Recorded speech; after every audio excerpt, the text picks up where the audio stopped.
que teníamos que ver es lo que se llama el seccionador. Un seccionador, hay que tener cuidado acá, pero ustedes se fijan, un seccionador, este es el símbolo del seccionador. Muy bien, este primero es un seccionador con fusibles. ¿Ven? Esto que está marcado aquí serían los fusibles y este no tiene fusibles. Entonces, este es el símbolo, repito, del seccionador. Ahora, si ustedes lo observan, resulta que vean que la característica de un seccionador es que tiene un elemento manual. O sea, yo lo voy a activar de forma manual. Yo llego y cierro. Es como bajar la cuchilla, subir la cuchilla de ahí de la casa, o un break, o girar un interruptor, o estripar un interruptor en la casa para que se encienda una luz. El asunto es que el seccionador va a tener un accionamiento mecánico, Y lo que hace es simple y sencillamente dejar pasar el paso de la corriente. Ojo, en el caso de los seccionadores podríamos encontrar dos tipos. Ya podríamos encontrar un tipo que yo lo accione o lo desaccione, o sea, que sea 100% mecánico, o sea, quiere decir que yo lo conecto o lo desconecto solo de forma mecánica. ¿Qué quiere decir mecánica? Manual. Yo giro una palanca, estripo un botón, oprimo un pedal, lo que sea, pero es mecánico. Tanto su conexión como su desconexión. O existen algunos que su conexión siempre va a ser mecánica, algo importante. En el caso de un seccionador, la conexión siempre va a ser mecánica. Quiere decir que yo lo cierro, lo activo manualmente. Hay algunos que tienen la posibilidad de desactivarse automáticamente, pero no es lo común. Ahorita vamos a ver cuál es la diferencia para que se desaccionen automáticamente. Entonces, repito, así como hay contactores en esta primera etapa del control, nosotros vamos a ir viendo elementos, dispositivos que vamos a utilizar. Vimos el contactor, vimos el bloque de contactos auxiliares y ahorita estamos con el seccionador. Entonces, el seccionador puede haber de dos tipos, seccionador con fusible, que este es el símbolo, y el seccionador sin fusible, que este es el símbolo del seccionador sin fusible. ¿Lo ven? Ahora, este es interruptor seccionador, ya que es otro tipo, interruptor seccionador. Entonces, ¿por qué hay que tener mucho cuidado con este asunto? Porque la simbología cambia en cosas mínimas. Vean aquí, esto, esto y esto.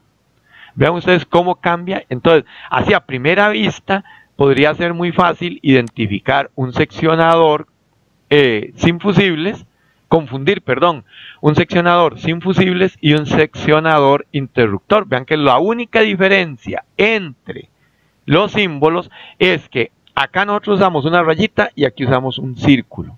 ¿Lo ven aquí? Aquí.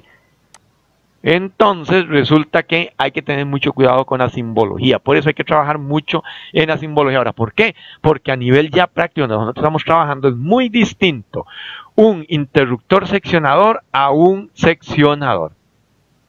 Son cosas diferentes.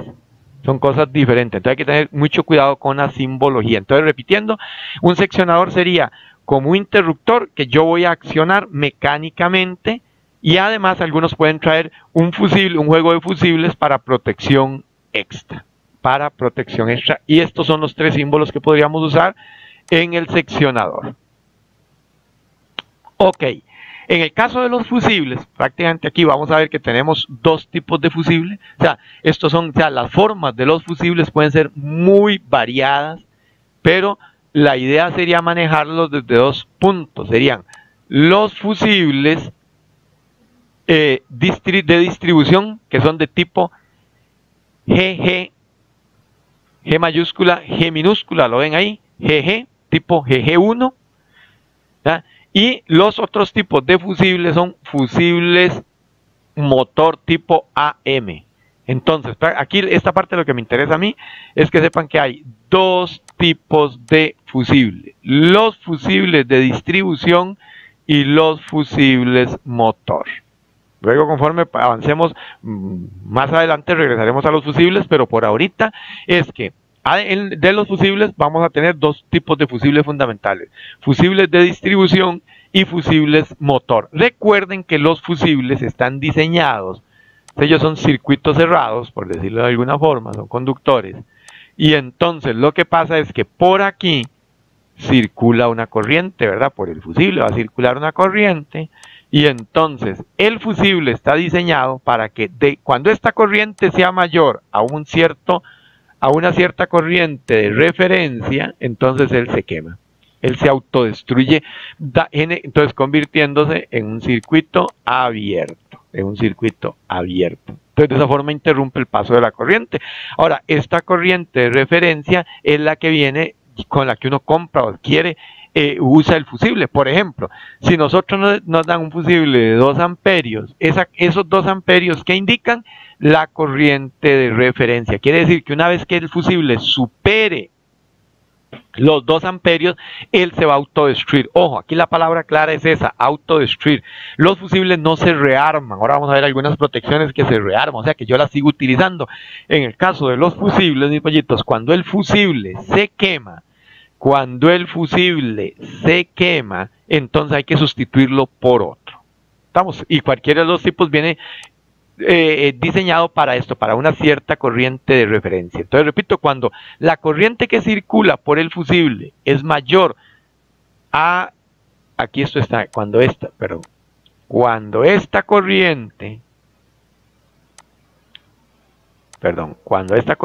es mayor que la corriente de referencia, en este caso, digamos, en el ejemplo pusimos 2 amperios, entonces el fusible se autodestruye y corta toda la energía que pase por ahí, o sea, impidiendo físicamente, totalmente, con un circuito abierto, el paso de corriente.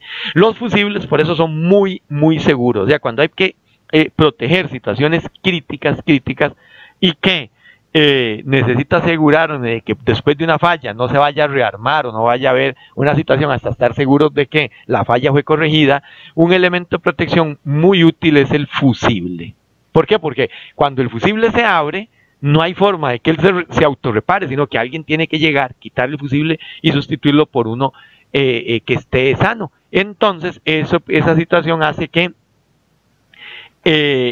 no haya posibilidad de que el sistema, una vez que falló y se disparó el fusible, se vuelva a armar y siga fallando hasta que no haya sido reparado, en este caso cambiado el fusible. Y se supone que nosotros no vamos a cambiar el fusible hasta no haber reparado el daño. Entonces recuerden, fusibles de distribución y fusibles motor. Ok. Ahora, aquí tenemos entonces algo que lo podemos confundir con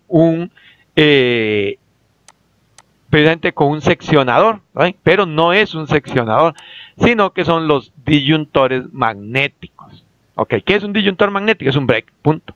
Entonces tenemos aquí varios tipos. Entonces, a diferencia del otro, entonces este se dispara. Recuerden que yo les dije que el seccionador yo lo activaba, o sea, digamos, aquí en esta manija que tengo aquí, yo la giro, ¡plac!, está en 0. Si ustedes lo ven, voy a repasar acá. Vean que aquí tengo un 0 y aquí tenemos un 1, si no lo habían visto. Entonces, ¿qué quiere decir? Que en 0 está apagado. Entonces yo giro esta manija, la llevo a 1 y entonces el circuito se cierra y se queda ahí. Cuando yo vuelva a girar la manija y lo vuelva a regresar a 0, el circuito se abre. Entonces es manual, la acción es manual. O sea, ese seccionador no va a evitar un cortocircuito ni nada por el estilo. Entonces, pero los disyuntores magnéticos sí. O sea, vemos acá. Entonces, el disyuntor magnético es nuestro famoso break, por ejemplo, ¿right? Estilo break. Este es el símbolo que usamos para esto. Y entonces, él sí igual trae un valor de corriente. Hay una I de referencia. Una I de referencia. Entonces, ¿qué quiere decir? Que al igual que los fusibles, una vez que la corriente que está circulando por este dispositivo, que se llama disyuntor magnético, entonces la corriente que circula por aquí es mayor que la corriente de referencia, entonces el dispositivo se dispara, ¡plac!, se desconecta.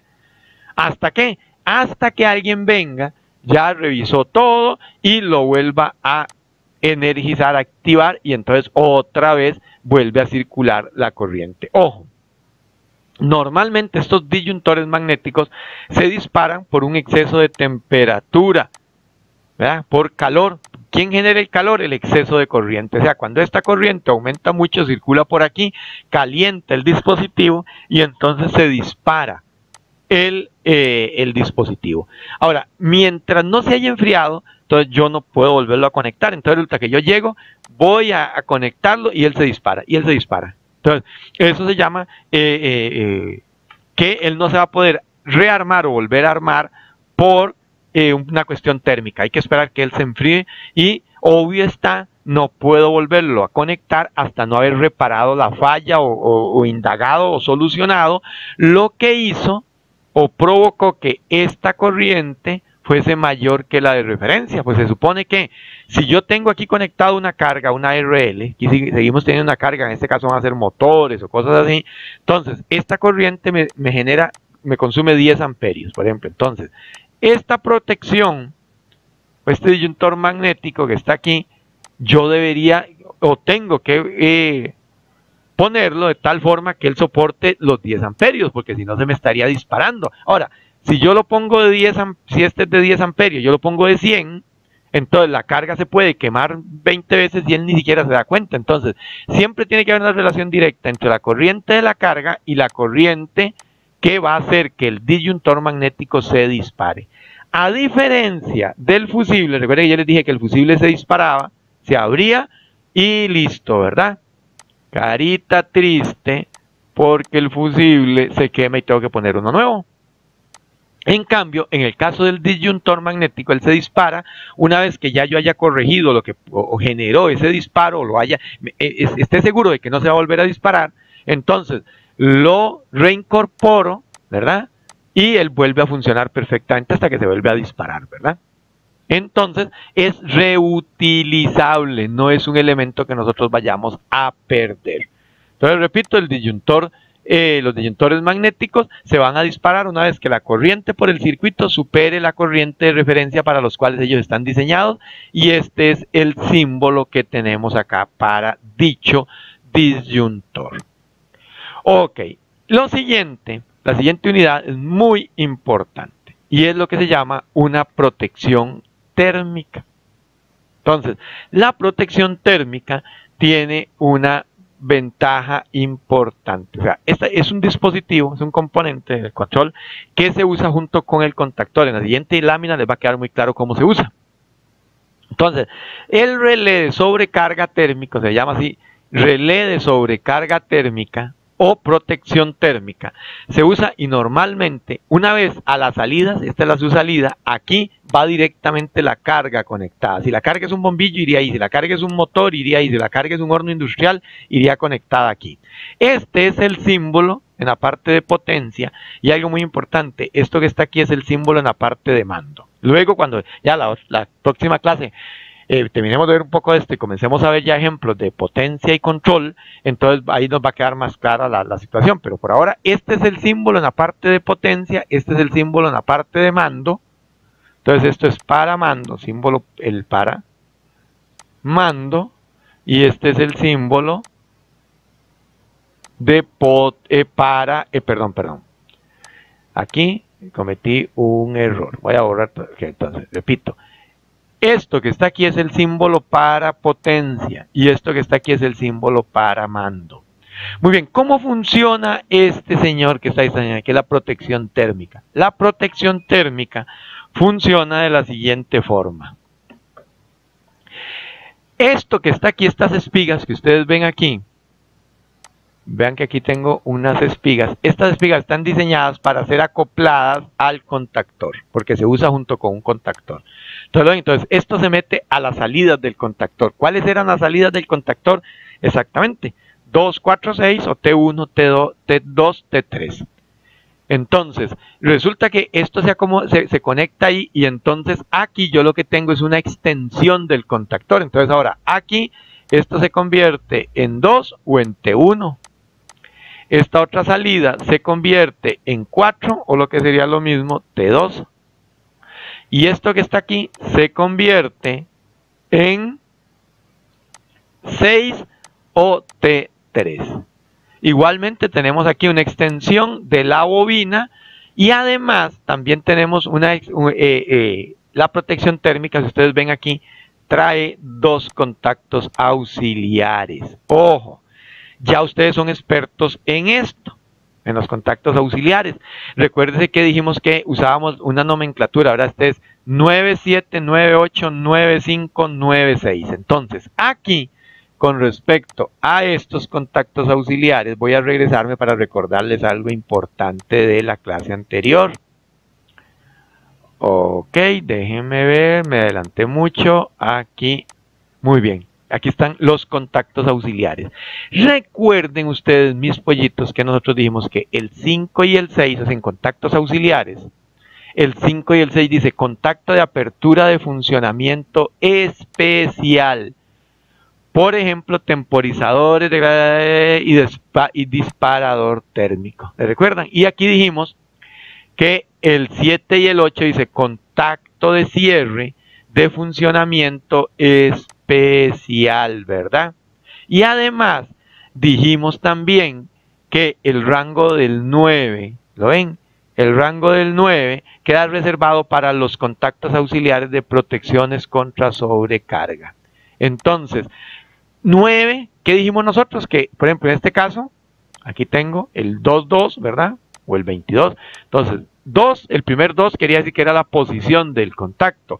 2 forma un ejemplo con 1 y 2, que era para un contacto normalmente cerrado, ¿verdad? 1 y 2. 3 y 4 nos da normalmente abierto, ¿verdad? El 3 y el 4 normalmente abierto. Entonces, recuerden que era primer número la posición del contacto, segundo número nos dice si es normalmente abierto o normalmente cerrado. Si es el juego es 1 o 2, es normalmente cerrado. Si el juego era 3 y 4, eran normalmente abiertos. Pero lo que quería que regresáramos era precisamente a esto. Al 5, 6, 7, 8 y 9. Entonces, una vez que hicimos ese pequeño recordatorio, estamos aquí. Entonces, ojo, mira, estamos aquí. Entonces, ¿qué pasa? Si ustedes lo ven, la protección térmica, lo primero es que es una extensión, se usa como una extensión de un contactor. Entonces, la parte superior viene diseñada para ser acoplada en el contactor. Repito, en la imagen siguiente nos va a quedar un poco más claro. En la página, repito, en la página, en la parte inferior, tenemos que como aquí, esto yo lo conecté a la salida del contactor, entonces la protección térmica se convierte como una extensión de esa salida, generándonos y dándonos oportunidad de tener en su parte inferior otra vez donde conectar la carga, o sea, en T1, T2 y T3. Además, que trae una protección térmica, va a traer dos contactos auxiliares. Un contacto auxiliar que se llama 9596 y un contacto auxiliar que se llama 9798. Entonces veámoslo aquí un segundito. Veamos aquí esto. Veamos aquí esta parte.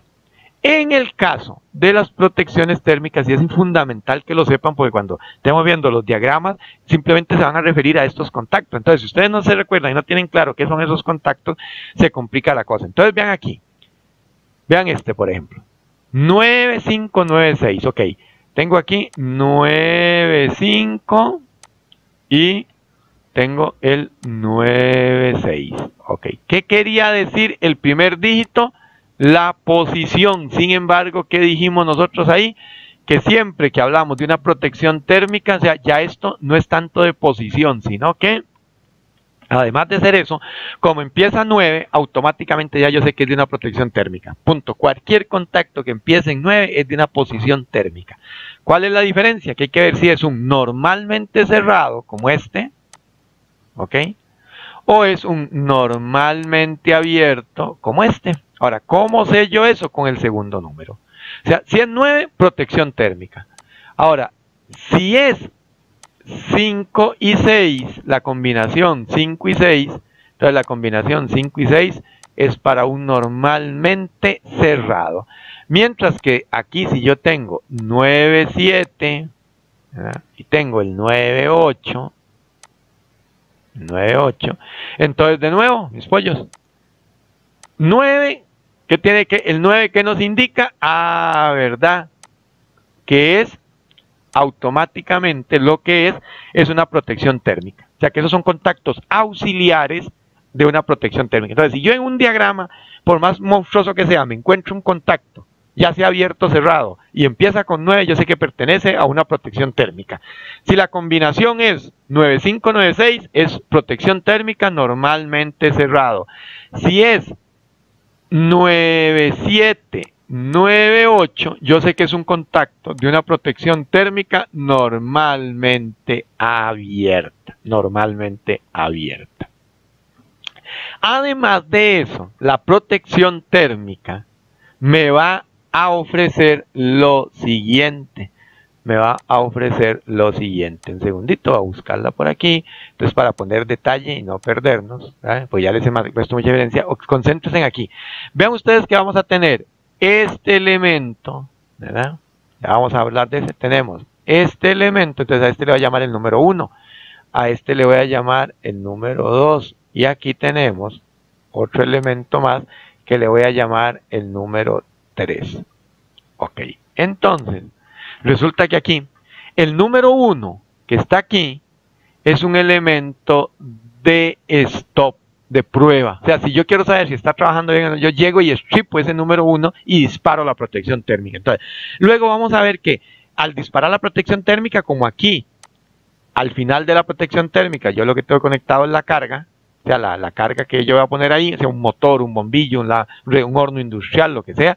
Entonces, si yo disparo el 1, entonces se abre la protección térmica y ya dejaría de funcionar la carga. Si es un bombillo se apaga, si es un motor ya deja de girar, si es un horno se enfría. Entonces, pero además, en las protecciones térmicas nosotros usamos estos contactos auxiliares, el 95, 96, 97, 98, para activar distintos tipos de alarmas y sirenas. Por ejemplo, yo podría usar este normalmente abierto. Entonces, cuando la protección térmica se dispara, estos contactos auxiliares cambian de estado. Esa era la parte muy importante, repito. Cuando una protección térmica se dispara, entonces estos contactos auxiliares cambian, repito, cambian de estado. Entonces, este normalmente abierto se cierra, este normalmente cerrado se abre. Entonces, aquí yo podría tener conectada una luz, digamos. Entonces, cuando esto se cierra, la luz se prende, o aquí yo podría tener una sirena que se active. O sea, se usan normalmente para indicar, repito, para indicar alarmas. Este que está aquí, el normalmente cerrado, a veces se usa para apagar el circuito general. Entonces, digamos, yo digo, no puede, aquí si este motor se dispara, el que está conectado a esta protección térmica, yo digo, se dispara, entonces tiene que pararse todo. Entonces, yo puedo usar este normalmente cerrado, cuando veamos lo vamos a ver más adelante, entonces lo puedo usar como un paro de emergencia, que si se disparó esta protección térmica, entonces este se abre y me pare todo el circuito, por ejemplo. Entonces ya son aplicaciones, pero aquí la parte fundamental es entonces ¿qué es? Entonces, este que marqué con 1 es un reset de prueba. Ok. Esto que marqué con 2 es que la protección térmica yo le puedo ajustar si se retoma, si él se rearma manual o automático. O sea, ¿qué pasa acá? ¿Qué dijimos nosotros con respecto a este señor? Que él se dispara con una corriente de referencia que es fija, muy importante, ¿verdad? Aquí hay una corriente de referencia que es fija, o sea, digamos, si es 10 amperios, yo no puedo variar esos 10 amperios. Él viene diseñado para dispararse con 10 amperios. Cuando él se dispara, ¿verdad? Se dispara, entonces el circuito se abre y después yo llego y lo vuelvo a armar. O sea, el desarme es automático, o sea, él se apaga automáticamente porque vencimos o sobrepasamos la corriente de referencia, pero un disyuntor magnético no se arma solo, sino que yo llego y tengo que volverlo a armar. En ese aspecto es un elemento de seguridad. En el caso de la protección térmica, la protección térmica, es muy importante con este punto número 2 que marcamos aquí, resulta que yo la puedo poner a que se arme manual o automática. O sea, si yo la dejo manual, ella se dispara y hasta que yo no llegue y la vuelva a armar, ¿verdad? Y la vuelva a armar, la vuelva a activar, entonces ella no va a funcionar. Pero si yo la dejo en automático, ella se dispara y después de cierto tiempo, cuando ya se haya enfriado, porque se dispara por el exceso de calor que produce la corriente extra, igual que el anterior, entonces una vez que él ya se puede volver a armar, solita se vuelve a armar. Ojo, importante, jamás, jamás, jamás debemos poner un protección térmico, un relé de protección térmico, armarse automáticamente si yo no estoy seguro de que cuando pase un accidente, una falla de algo, va a haber peligro al haber rearmado. Ejemplo. Por algo se disparó, yo tengo un motor ahí de un ventilador y yo sé que, que el motor se podría sobrecalentar, una cuestión así, que se dispare la protección térmica, pero que una vez que se enfrió y eso puede arrancar sin ningún problema. Entonces yo no necesito a alguien que esté ahí volviendo a subir eso, yo lo puedo poner automático. Digamos, el control de un ventilador podría ser automático. Pero si yo lo que tengo es un molino, un quebrador de piedra y se dispara un motor, normalmente ahí no va a ser por cualquier cosa. Y los motores son enormes, entonces jamás deberíamos poner una protección térmica, armarse automáticamente sin hacer una evaluación de riesgos. Recuerden, nunca deberíamos poner a una protección automática a armarse automáticamente sin una evaluación de riesgos. ¿Qué quiere decir eso? Que debemos evaluar el riesgo de que se active automáticamente una vez que después se disparó. Por eso, en la mayoría de ocasiones, se usa entonces este interruptor que marcamos con 2 en armado manual. Eso implicaría que la protección térmica se va a disparar. Perfecto, yo llego y la tengo que armar manualmente.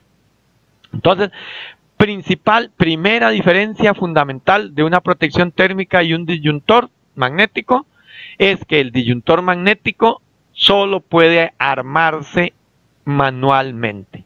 En cambio, la protección térmica se puede armar manualmente o automáticamente.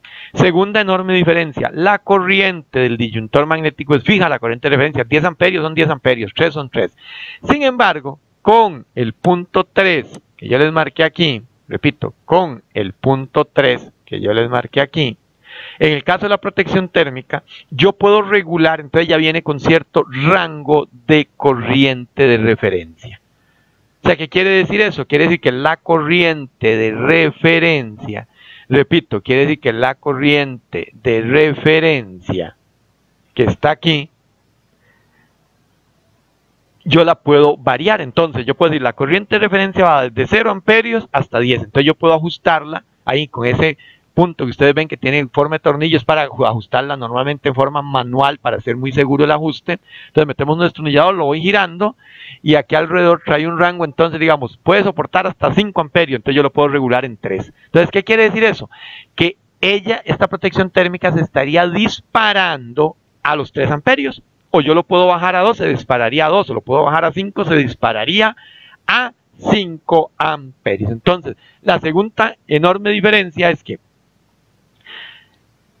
el rango de la corriente de referencia es variable. Entonces, eso me genera una gran utilidad, porque yo la puedo utilizar ajustándola a distintos tipos de corriente. Entonces, yo le podría poner una carga que consume 10 amperios. Y ella es, digamos, de 10 amperios, no hay problema.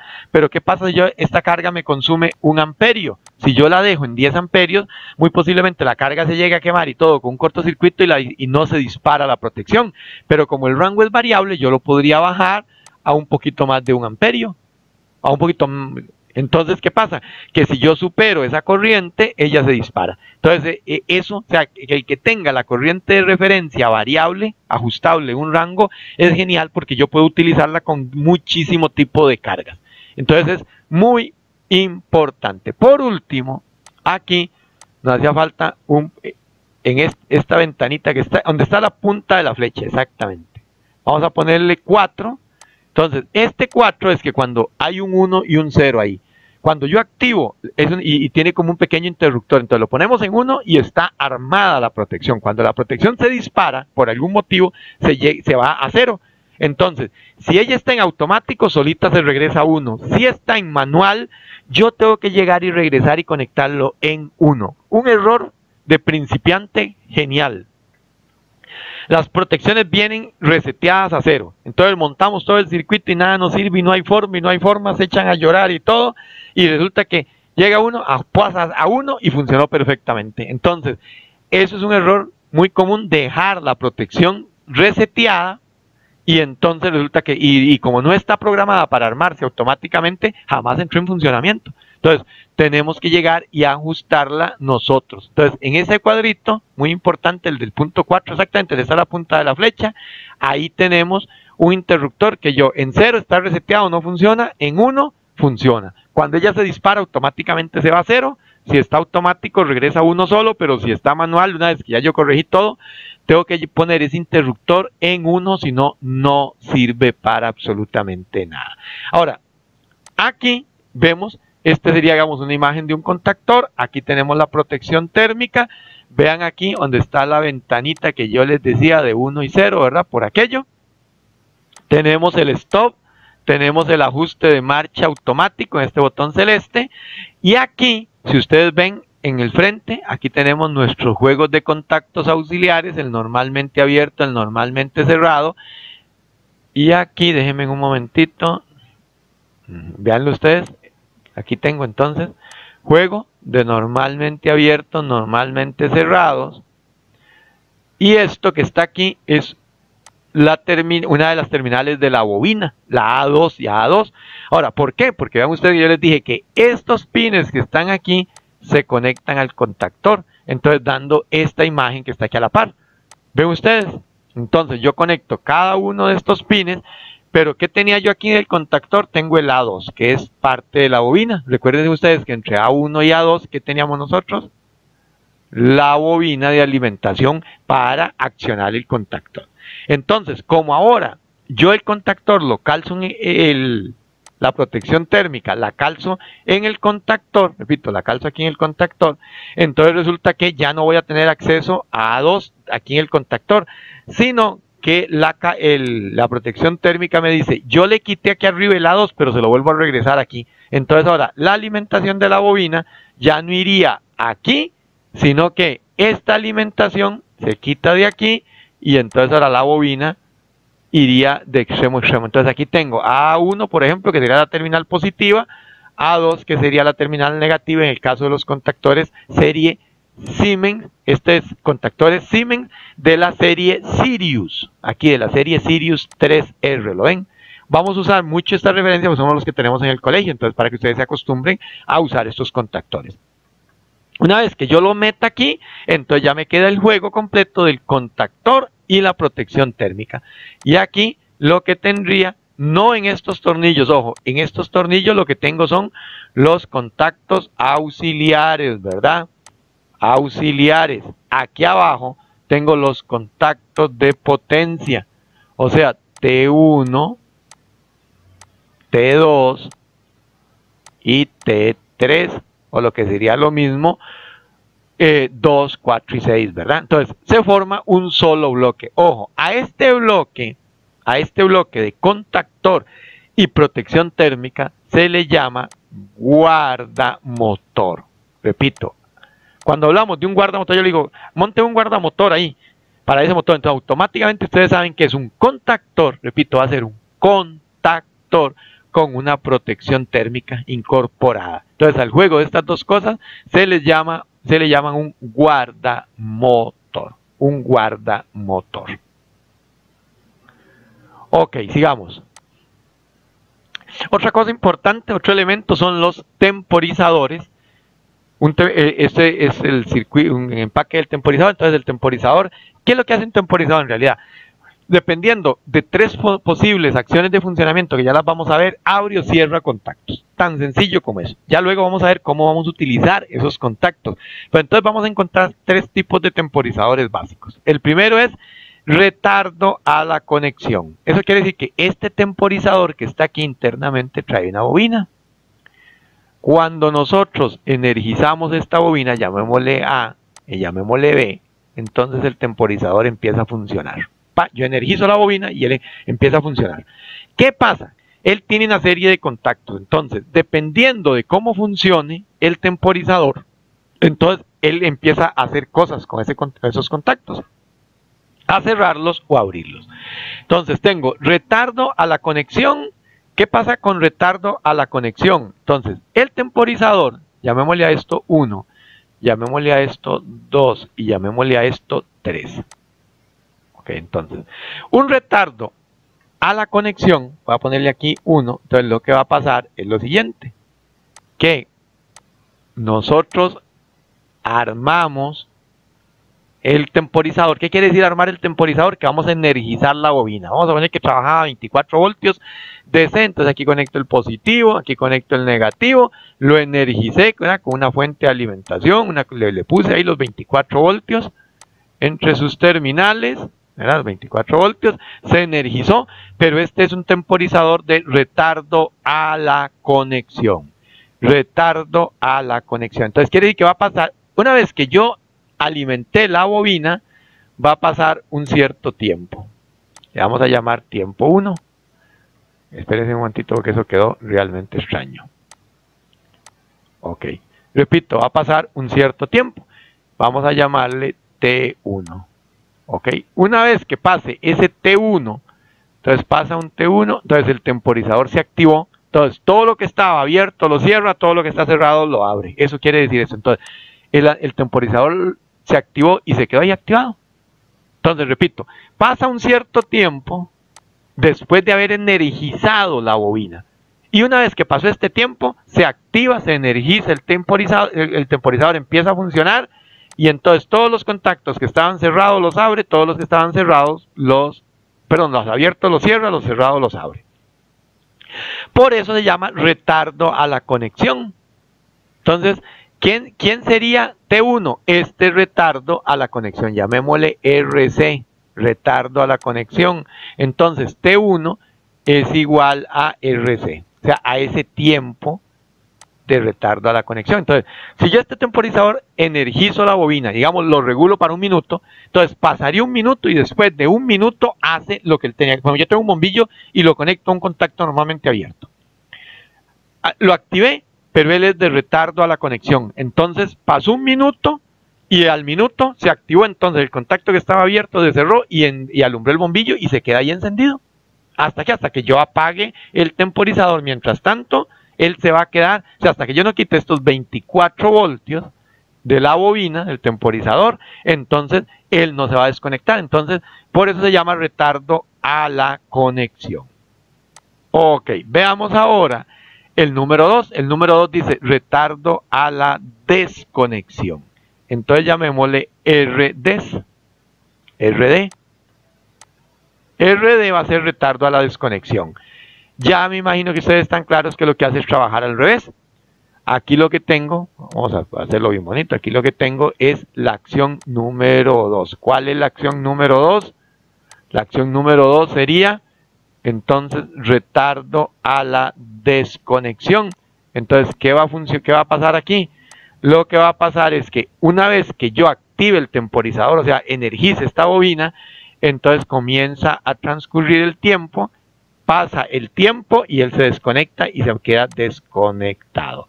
Entonces trabaja al revés. Inmediatamente que yo energice la bobina empieza a trabajar. Entonces ahora este sería mi T, el tiempo. Llamémosle un T2, pues llamarle de alguna forma, le puedo llamar como sea ahora. ¿Quién es T2? T2 va a ser igual a RD, o sea, el tiempo de la desconexión, al retardo de desconexión.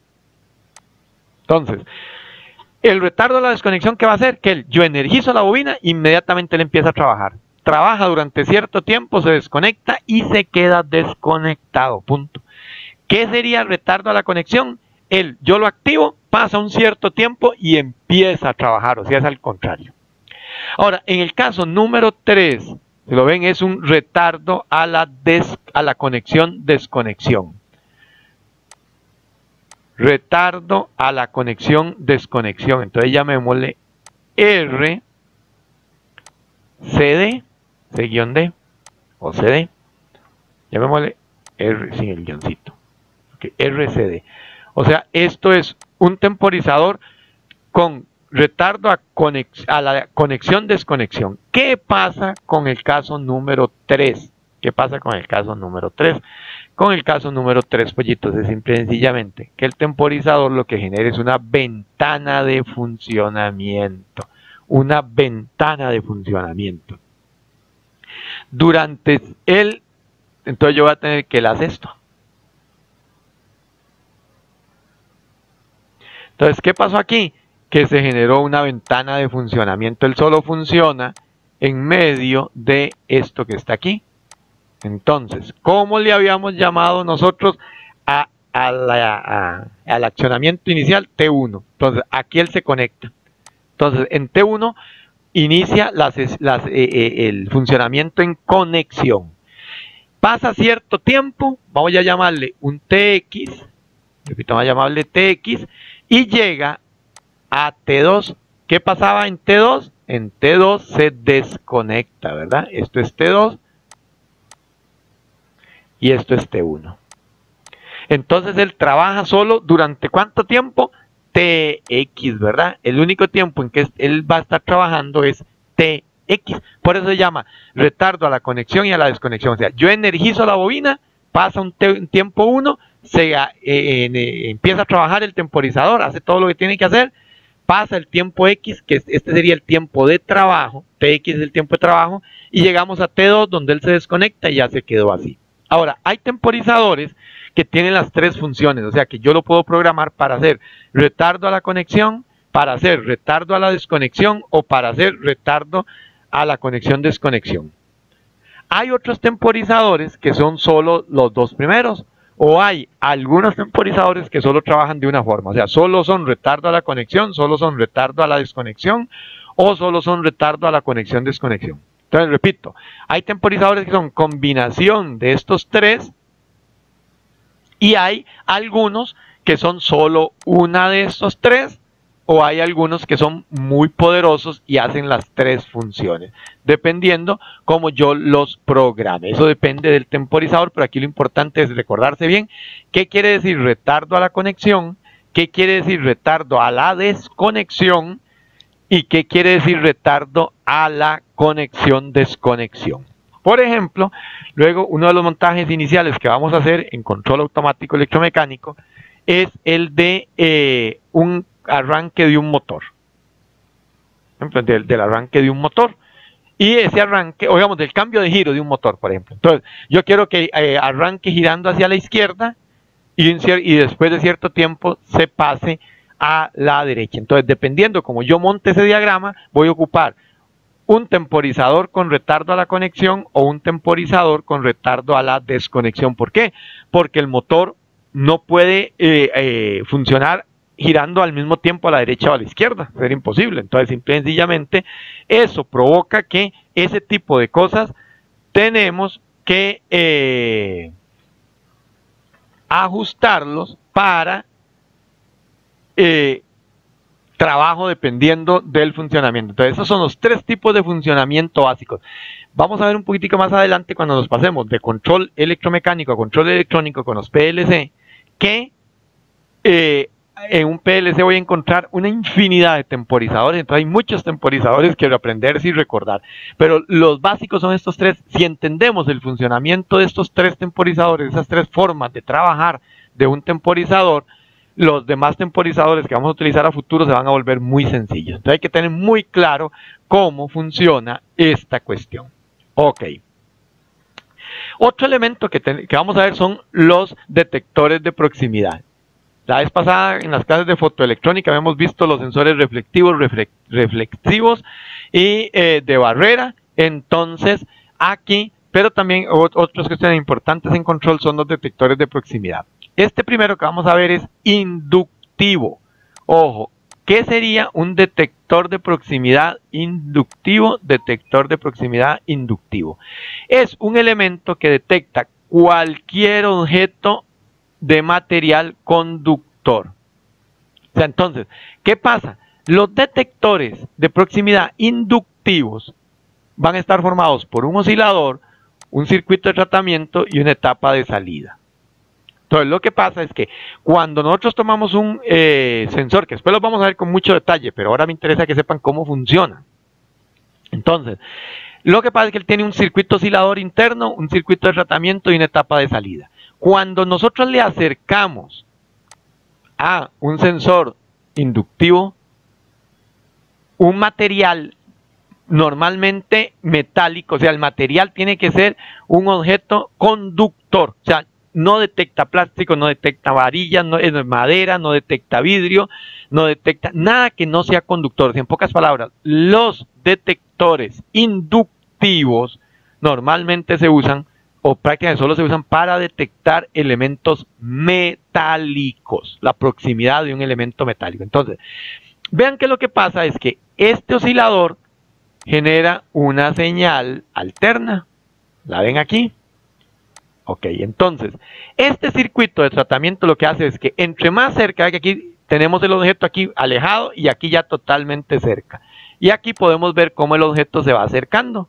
¿Saben? Entonces, fíjense ustedes que tengo aquí una amplitud, ¿se recuerdan? De cuarto año, amplitud, periodo, frecuencia. Entonces aquí tengo un valor, una amplitud pico a pico de esa señal. ¿Ok? Entonces, fíjense que conforme el objeto está más y más cerca, la amplitud se va reduciendo, ¿verdad? ¿Lo ven? La amplitud se va reduciendo, hasta que llega un momento en que ya el objeto está totalmente, llegó hasta el sensor y entonces la amplitud es cero. O sea, la amplitud es cero, desaparece. Y conforme el objeto se va alejando, entonces la amplitud vuelve a llegar hasta un valor máximo de amplitud pico a pico. Entonces, dependiendo a donde yo conecte o a qué le conecte el sensor, yo voy a poder realizar dos funciones. Una, solo detectar si hay o no hay un objeto. ¿Cómo detecto eso? ¿Hay o no hay señal? Entonces, si el objeto no está, vean que hasta que el objeto llegue al sensor, la señal se convierte en cero. Entonces, ¿qué digo yo? Ah, no hay señal, ya llegó el objeto. No hay objeto, hay señal, quiere decir que el objeto no ha llegado. Entonces, imaginémonos que sea una barra de acero que va a ser cortada de una máquina. La barra se tiene que desplazar por una banda transportadora y detenerse en cierto momento. Entonces, ¿qué pasa? Que hasta que la barra de acero no llegue hasta el sensor, va a haber presencia de señal. Hay señal, la banda no se detiene, la barra sigue llegando y moviéndose. Llegó hasta el sensor, ya no hay señal. Entonces se detiene el dispositivo, la banda transportadora se detendría. Entonces, repito, ¿cómo funciona para detección de objetos? Es ¿hay o no hay señal? Si hay señal, el objeto no ha llegado. Si no hay señal, el objeto llegó. Ahora, la siguiente sería tomar esto y meterlo en una entrada analógica de algún discontrol electrónico. Recuerden, digamos, en el caso del Arduino, que nosotros teníamos unas entraditas que iban desde A0 hasta A5, por ejemplo, en el caso del Arduino 1, y estas eran entradas analógicas. ¿Qué hacían estas entradas? Tomaban una señal alterna, ¿verdad? Con una señal senoidal, la picaban en un montón de pedacitos, para ser exactos, podía picarla hasta en 1024 pedacitos, y convertían esta entrada analógica en un valor digital o discreto, ¿cierto? Y entonces a partir de ahí yo podía hacer un montón de cosas. ¿Por qué? Porque, por ejemplo, si esta señal era de 10 voltios, para que me dijera muy claro, de 10 voltios, entonces 10 voltios equivaldrían a los 1024 pedacitos. Entonces 5 voltios, por ejemplo, van a equivaler a 512, ¿verdad? Que sería la mitad, a 512 pedacitos. Entonces, si en la salida dentro del Arduino yo tenía un valor de 512, ¿qué quería decir? Que tenía en entrada 5 voltios, y tenía 1024, 10 voltios, y ahí sucesivamente, ¿verdad? Entonces, ¿qué pasa con eso? Que esas son entradas analógicas. Entonces, repito, yo puedo usar un sensor inductivo de dos formas, solo para saber si hay o no hay objeto. Voy a borrar un poco.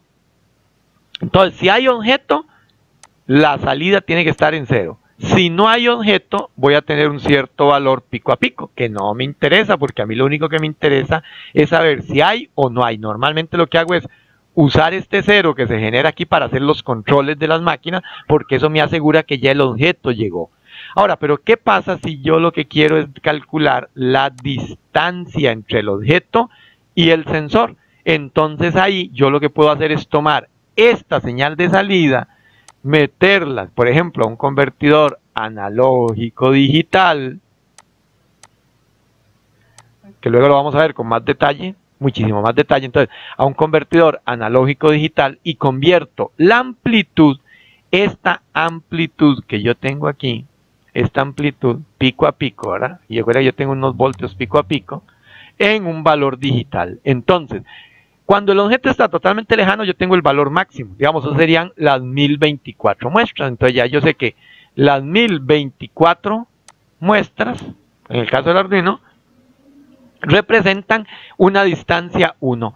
Conforme el objeto se siga acercando, esta amplitud va bajando, ¿cierto? Entonces ya aquí no voy a tener los 10 voltios, por ejemplo, los 10 voltios que representan la distancia 1, sino voy a tener, digamos, aquí una distancia 2. Digamos que esta distancia 2 sean 3 voltios. Entonces, a 3 voltios le va a corresponder cierto valor de estos 1024. Vamos a batear, digamos que sean 400. Entonces, ¿qué hacíamos nosotros? ¿Se recuerdan? Que era como con el potenciómetro que le habíamos conectado ahí. Nosotros tomamos estos 400 y yo puedo decir, este valor de 400 equivale a que el objeto esté a 15 centímetros del sensor, por ejemplo. Y así sucesivamente. Es similar a lo que pasa cuando usamos el sensor ultrasónico con el Arduino el año pasado, ¿se recuerdan? Entonces, que dependiendo de la distancia, obtenía yo en las entradas un cierto valor y ese valor me representaba una cierta distancia. Igualmente, en este caso, yo puedo usar entonces los sensores inductivos para dos cosas. Para medir la distancia entre el sensor y un objeto, dependiendo de lo que yo quiera calcular, o solo para ver si está o no está el objeto ahí presente. Ok, este tipo de sensores se presentan de dos formas. La primera de ellas es en 2 hilos. O sea, es el tipo de 2 hilos. ¿Qué quiere decir 2 hilos? Que yo voy a tener un sensor y este sensor, este sería el esquema interno del sensor. O sea, este no es el símbolo del sensor, sino es el esquema interno del sensor. Entonces, internamente está el circuito. Recuerden que había internamente un oscilador, un circuito de tratamiento y una etapa de salida. Entonces, aquí yo tengo el circuito interno y entonces, cuando hablamos de 2 hilos, es que yo solo tengo un hilo 1, llamémosle H1 por decirle de alguna forma, y le llamamos aquí un hilo 2, llamémosle H2. Entonces, fíjense ustedes que estos sensores prácticamente son como un interruptor. O sea, yo aquí tengo un interruptor, este tipo de interruptor es un interruptor que está abierto, que una patilla va a H1 y otra patilla va a H2. Y entonces, este interruptor, yo en medio de este interruptor conecto la carga, ¿lo ven? ¿Qué conecto ahí? Conecto la carga. En medio de este interruptor conecto la carga. Entonces, en este caso, aquí simple y sencillamente lo que hay es que dice polaridad, alimentación directa, no, y aquí hay unos que yo le puedo poner corriente directa y corriente, o sea que la carga funcione con corriente alterna o corriente directa, cualquiera de las dos, o hay otros que solo funcionan con corriente directa. Es muy importante porque si yo conecto aquí una carga que solo funciona con directa y la alimento con alterna, quemo el sensor, ¿verdad? Entonces, si ustedes ven, ¿qué pasa cuando, perdón, voy de nuevo, aquí lo que habría en medio sería un interruptor abierto, en medio de la carga. Entonces, cuando yo acerco el objeto al sensor, este objeto hace que este interruptor se cierre, y entonces la energía pasaría de aquí, llega hasta la carga y la otra terminal de la carga, vean que está conectada a la alimentación. Entonces, como esto se cerró, alimenta la carga y si era un ventilador comienza a funcionar, si una sierra empieza a cortar, lo que sea. Repito, entonces en el de 2 hilos solo hay 2 hilos a la salida, porque es una entrada y una salida. O sea, es simplemente como un interruptor. Ahora, ¿qué pasa? El siguiente tipo, repito, el siguiente tipo de sensor es el que se le llama a 3 hilos.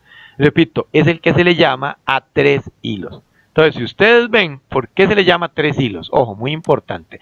Tengo un hilo que va a ser alimentación positiva. Tengo un hilo que va a ser alimentación negativa. Vamos a ponerlo aquí para que lo vean bien. Igual aquí, tengo un hilo que va a ser de alimentación negativa, ¿verdad? Esto es negativo, esto es el negativo, es este que está aquí. Y tengo entonces en los dos un hilo que es de alimentación positiva, que es este. Entonces ya llevamos 2 hilos. O sea, de esos 3 hilos, 2 son para la alimentación. 2 son para la alimentación. Pero si ustedes se fijan, en este caso, tengo un tercer hilo. Ese tercer hilo es el que se conecta a la carga, ¿lo ven? Es este tercer hilo se conecta a la carga.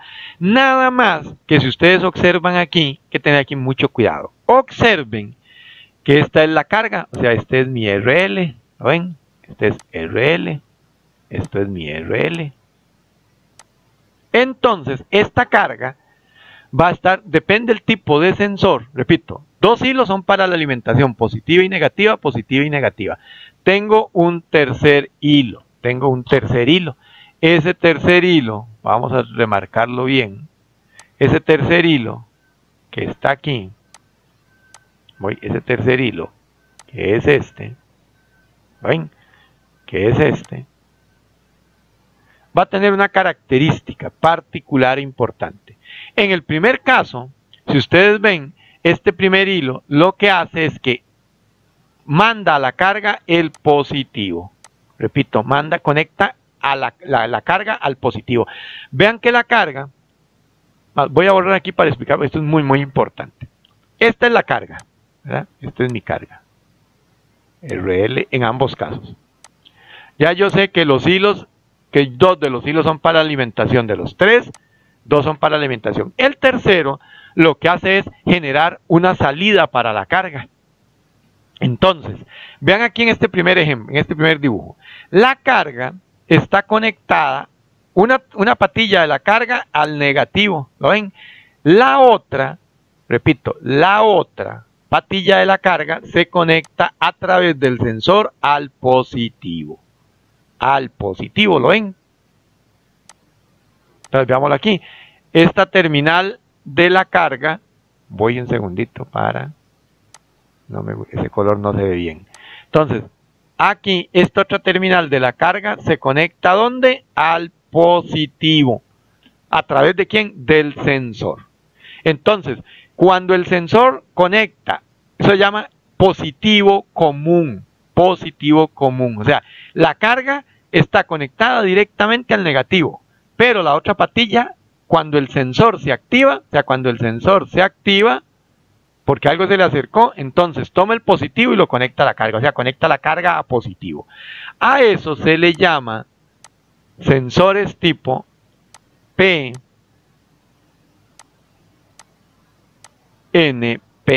Repito, sensores tipo PNP. Ok, ahora veamos qué pasa en este caso.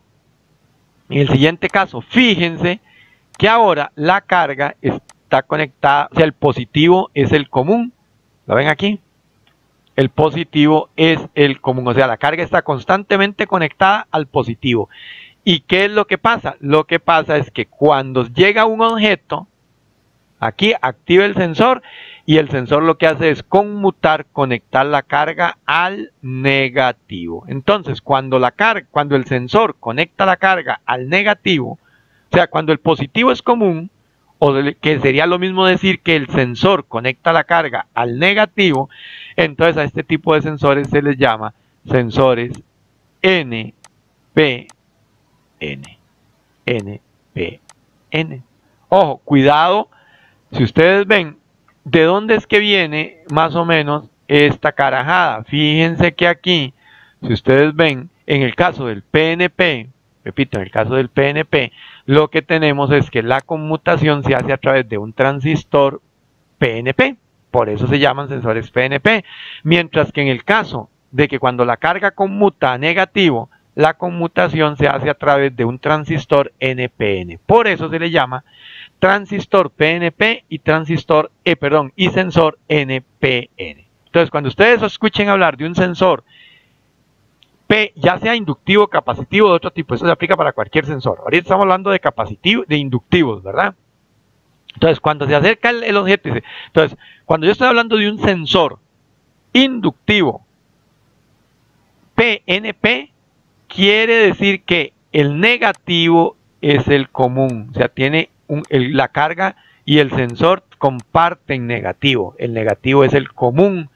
Y la conmutación, la carga, lo que hace el sensor es conectar la carga al positivo a través de un transistor PNP. Cuando hablamos de un sensor inductivo NPN, lo que quiere decir es que el positivo es el común. O sea, tanto el sensor como la carga comparten el positivo. Y lo que hace el sensor es que cuando llega un objeto, conecta la carga al negativo. ¿Cómo hace eso? A través de un transistor NPN.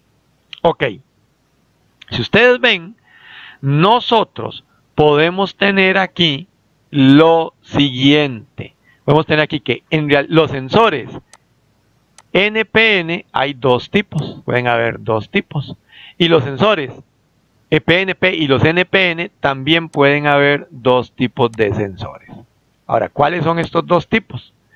Entonces, los NPN y el PNP tienen lo siguiente. Pueden tener que el contacto, o sea, internamente, aquí internamente, para conectar la carga o desconectar la carga. Entonces, internamente, puede ser que el sensor lo que tenga sea un contacto normalmente cerrado. Un contacto normalmente cerrado. Entonces, ya sea, aquí fíjense que yo estoy teniendo un sensor NPN. Y dice que es NPN-CN, o sea, NPN con un contacto y el contacto es normal close, o sea, normalmente cerrado. Y puedo tener exactamente lo mismo, pero en PNP.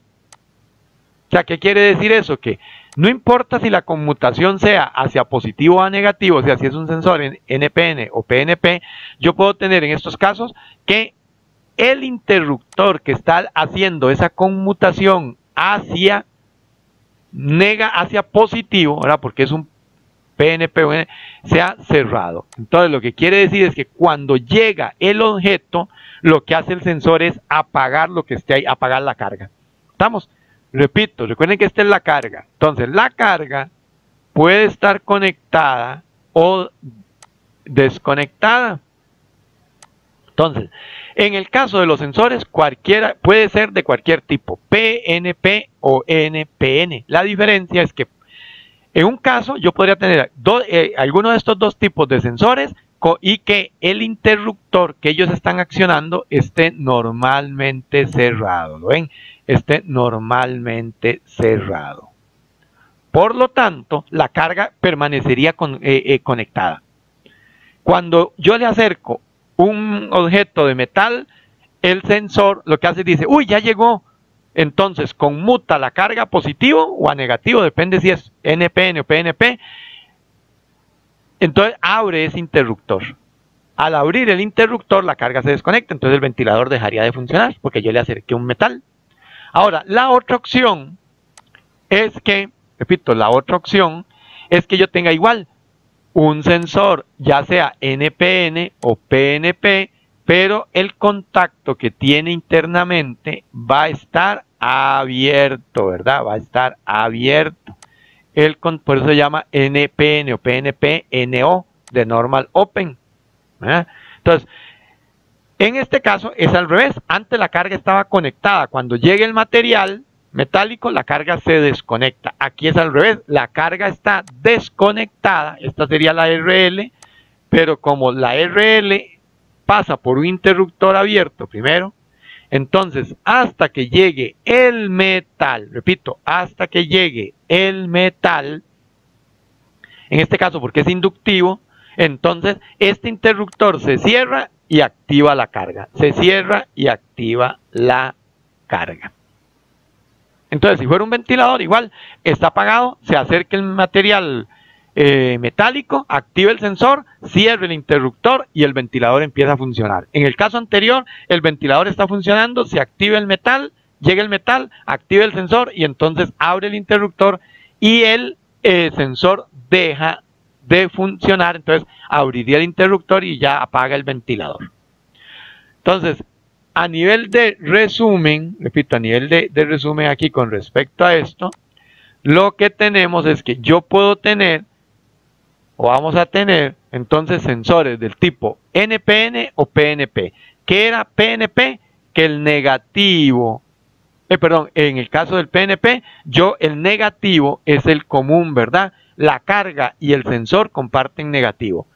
Y entonces, ¿qué es el NPN? Que el común es el positivo, o sea, el sensor y la carga comparten alimentación positiva, la tienen permanentemente conectada, y yo lo que hago es conmutarlo a tierra o a positivo, depende de cada uno. Entonces, esta conmutación en el caso del PNP se hace con un transistor NPN y en el caso del NPN con un NPN, y por eso el nombre. Ahora, cualquiera de estos dos sensores tienen el contacto que está internamente aquí adentro, que cierra o abre esto, puede estar normalmente cerrado o normalmente abierto. Entonces, por aquí lo que quiere decir es que entonces este NPN va a tener, puede ser un sensor que tenga el contacto normalmente cerrado, o puede ser un sensor que tenga el contacto normalmente abierto. Este NPN igual es un sensor NPN, ya sabemos que el común es positivo, aquí en el PNP el común es negativo, pero igual aquí yo puedo tener un sensor que el contacto interno sea cerrado, o aquí que el contacto interno sea abierto. Entonces eso me genera 4 posibilidades. Un sensor NPN con contacto cerrado, un sensor PNP con contacto abierto, un sensor PNP con contacto cerrado, un sensor NPN con contacto abierto. Entonces, dependiendo qué quiero yo hacer cuando él detecte el objeto, si yo quiero hacer que el objeto se conecte, se active, uso cualquiera de los dos, pero con contactos abiertos. Si yo quiero hacer que cuando el objeto metálico se acerque, lo que esté controlando se desconecte, entonces uso contactos normalmente cerrados. De esa forma llegamos al final de la clase del día de hoy.